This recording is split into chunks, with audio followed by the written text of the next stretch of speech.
What was it like working with the like villagers, local population? How suspicious were you of them and Uh, they of you, and what different dynamics are at play, and how do you even figure yeah, out what's going on as far as their relationship with those outside forces? And what was that dynamic like? yeah. Luckily for us, the special operations guys, the Green Berets had done a pretty good job of prepping the environment, and they had already built out key relationships in that area in preparation for the embed. So we basically took over those relationships. So I think we felt about as comfortable as you could with the relationships in that village.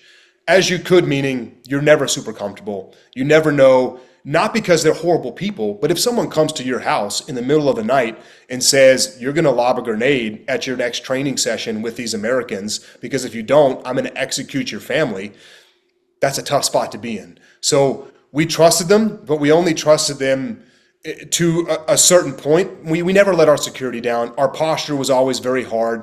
We were very polite with them. We were very respectful with them. We had good relationships with them. But at the end of the day, there were never any chinks in the armor. And I genuinely think that prevented us from ever having an inside attack during that 11 months because we never presented anywhere for anyone to possibly think they could maneuver and conduct some type of inside attack. So we built really good relationships with him. Obviously, as you're going and expanding your bubble and you're reaching different villages, it's a different scenario. You're building those relationships all over again. You're very much more aware that you don't already have the background scrubbing that you had on these initial sort of villagers. But, we left there and there was a lot of people that were there with us for 11 months that we really respected. And I mean, looking back at how it all ended, frustration, anger, rage, because I know what happened to those guys. I know what happened to their families for the risk that they took for supporting us.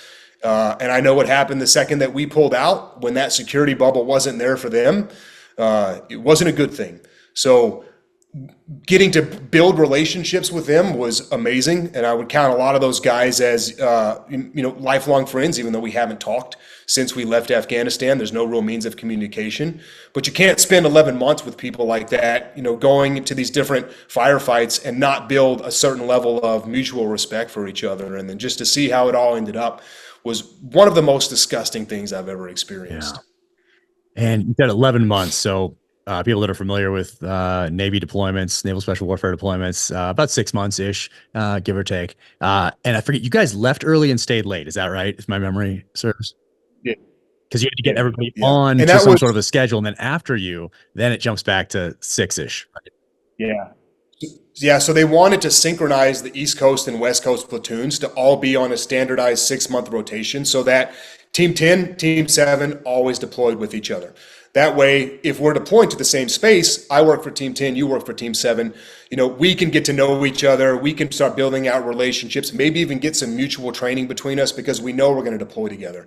So that was the overall theory of it. Because we weren't already synchronized, two teams had to do an extended deployment, and fortunately, we were one of the teams that got to do it. And I say fortunately because, I mean, what better place to be for 11 months as a new guy with a great platoon than in Afghanistan? So I love the fact that we were there for 11 months. Was it hard on the family? Hard on the family, for sure.